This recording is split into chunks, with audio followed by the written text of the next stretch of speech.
Somme en parallèle avec retenue série, les sommateurs. 1-6. Somme en parallèle avec retenue série. La figure 13 représente un circuit de somme en parallèle de 8 bits avec retenue série. Nous constatons qu'un circuit de somme en parallèle nécessite autant d'additionneurs complets qu'il y a de chiffres à additionner. D'autre part, puisque la sortie retenue d'un additionneur est reliée à l'entrée retenue du suivant, le circuit sommateur de la figure 13 est dit à retenue série. Il est à noter que l'entrée retenue C0 du premier additionneur doit être portée à l'état 0. La méthode de la somme en parallèle est beaucoup plus rapide que celle de la somme en série, et le temps total pour effectuer l'opération dépend essentiellement du temps requis pour la propagation de la retenue. En effet, même si tous les chiffres sont additionnés simultanément, la retenue doit se propager du premier au dernier additionneur. Ainsi, le résultat présenté sur les 8 sorties et sur la retenue C8 ne sera exact que lorsque cette propagation se sera effectuée. Le mécanisme de l'addition est le suivant. Le premier sommateur additionne les deux chiffres à 0 et B0 et génère la somme S0 et la retenue C1. Le deuxième sommateur additionne les chiffres A1 et B1 avec la retenue C1 produite par le premier sommateur. Il ne pourra additionner A1, B1 et C1 seulement lorsque la retenue C1 de la première somme aura été calculée par le premier sommateur. Il faut donc attendre un certain temps que la retenue se soit propagée d'étage en étage pour que la somme S7 et la retenue C8 soient établies. Les sommes S0 à S6 seront déjà établies. Avant ce temps, le résultat contenu dans S n'est pas forcément correct. Ce mécanisme, semblable à celui rencontré dans les compteurs asynchrones, présente le même avantage, simplicité du circuit, et le même inconvénient, lenteur. La méthode de somme en parallèle avec propagation de la retenue est cependant plus rapide que celle de la somme en série. Le temps nécessaire pour qu'un additionneur complet calcule la retenue est très court, dans le cas des circuits CMOS, quelques dizaines de nanosecondes. Toutefois, le temps total de l'addition est le produit de ce temps par le nombre de chiffres à additionner. Il ne peut plus alors être négligé, surtout dans les ordinateurs qui doivent pouvoir effectuer des millions d'additions par seconde. On a recours à la méthode de somme en parallèle à retenue anticipée. 1-7. Somme en parallèle à retenue anticipée. Pour effectuer la somme plus rapidement, il faut compliquer le circuit précédent. On se base sur le fait que les termes de la somme sont connus et disponibles avant même que commence l'opération d'addition. On peut alors calculer, en anticipant, la retenue pour chaque étage indépendamment des étages précédents. Il s'agit de pouvoir disposer de toutes les retenues simultanément et dans un temps le plus court possible. Autrement dit, il faut calculer la retenue C1 à partir des bits à 0, B0 et C0, la retenue C2 à partir des bits à 0, B0, C0, A1 et B1, et ainsi de suite. La figure 14 montre le synoptique d'un additionneur 4 bits à retenue anticipée. Pour effectuer le calcul des retenues de façon anticipée, il faut transformer l'équation de la retenue CI plus 1, vue précédemment. CI plus 1 égale à I, B bar I, CI, plus A, I, B, I, plus A bar, I, B, I, C, I. puisque CI plus 1 vaut 1 lorsqu'AI égale BI égale CI égale 1, on peut ajouter les termes AI, BI, CI à l'expression de CI plus 1 autant de fois que l'on veut, ici 2 fois.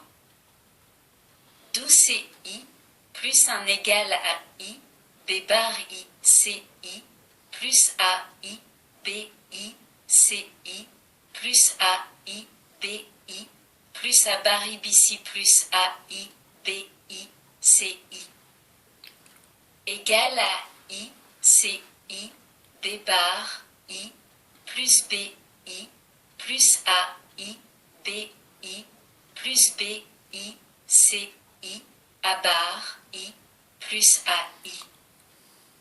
Soit CI plus 1 égale à I, CI plus AI, BI plus BI, CI égale à I, BI plus CI, AI plus BI. Posons produit AI, BI égale PI et somme AI plus BI égale SI. D'où CI plus 1 égale PI plus CI, SI. L'expression de la retenue du premier étage devient C1 égale P0 plus C0 S0 1 et celle du deuxième étage. C2 égale P1 plus C1 S1. Remplaçons C1 par sa valeur calculée en 1 dans cette expression de C2. C2 égale P1 plus Po plus C0 S0 S1. C2 égale P1 plus POS 1 plus C0 S0 S1 2. De même, C3 égale P2 plus C2 S2 égale P2 plus P1 plus P0 S1 plus C0 S0 S1 S2. C3 égale P2 plus P1 S2 plus P0 S1 S2 plus C0 S0 S1 S2 3. C4 égale P3 plus C3 S3 égale P3 plus P2 plus P1 S2 plus P0 S1 S2 plus C0 S0 S1 S2 S3. C4 égale P3 plus P2 S3 plus P1 S2 S3 plus P0 S1 S2 S3 plus C0 S0 S1 S2 S3 4. Les expressions 1, 2, 3 et 4 des retenues C1, C2, C3 et C4 sont remarquables par le fait qu'elles réclament le même temps de calcul et qu'elles ne tiennent pas compte de la retenue de l'étage précédent, donc pas de retard dû à la propagation de la retenue. Pour expliquer cela, nous allons parler de couche logique. Une couche logique correspond au temps de propagation d'une porte élémentaire type et ou. Par exemple, le calcul de C1 égale P0 plus C0 S0 nécessite 3 couches logiques comme le montre la figure 15. Bien que les expressions 2, 3 et 4 des retenues C2, C3 et C4 soient plus complexes, celles-ci ne nécessitent pour leur calcul que 3 couches logiques comme C1.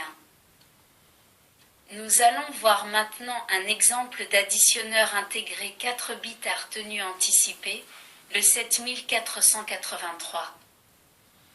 La figure 16 présente le brochage et le schéma logique du circuit intégré 7483.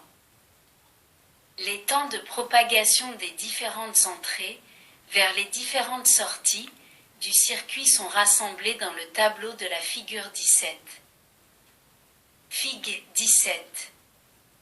Temps maximaux de propagation du circuit intégré 7483. Entrée. Sortie. Temps maximal de propagation en ns. C0. Si. 21. Les Houbi. Si. 24. C0. C4. 16. Les Houbi. C4. 16. Avec ce circuit intégré, on additionne deux nombres de 4 bits en 24 nanosecondes maximum. Il est à noter que le circuit intégré 74LS83, qui est un additionneur de 4 bits à retenue série, effectue la même opération en 72 nanosecondes maximum, soit 3 fois plus. Si l'on veut additionner deux nombres de plus de 4 bits, il faut utiliser plusieurs additionneurs intégrés et les relier en cascade. Par exemple, la figure 18 montre la mise en cascade de deux additionneurs 4 bits type 7483 pour obtenir un additionneur 8 bits. Il suffit de relier la sortie C4 du premier additionneur à l'entrée C0 du second. L'additionneur obtenu n'est que partiellement à retenue anticipée.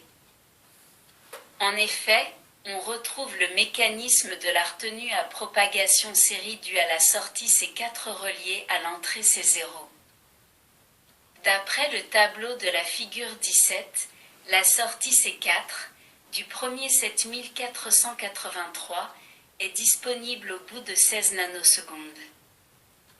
D'autre part, comme les sorties S4 à S7 sont disponibles 21 nanosecondes après l'apparition de la retenue en C0 du deuxième 7483, nous en déduisons que le résultat de la somme des deux nombres de 8 bits est disponible après 16 plus 21 égale 37 nanosecondes maximum. Chaque nouvel additionneur 7483 mis en cascade apporte un retard supplémentaire de 21 nanosecondes. Ainsi, avec 3 circuits 7483, l'addition de deux nombres de 12 bits nécessitera 37 plus 21 égale 58 nanosecondes maximum. Après les additionneurs, examinons à présent les circuits comparateurs.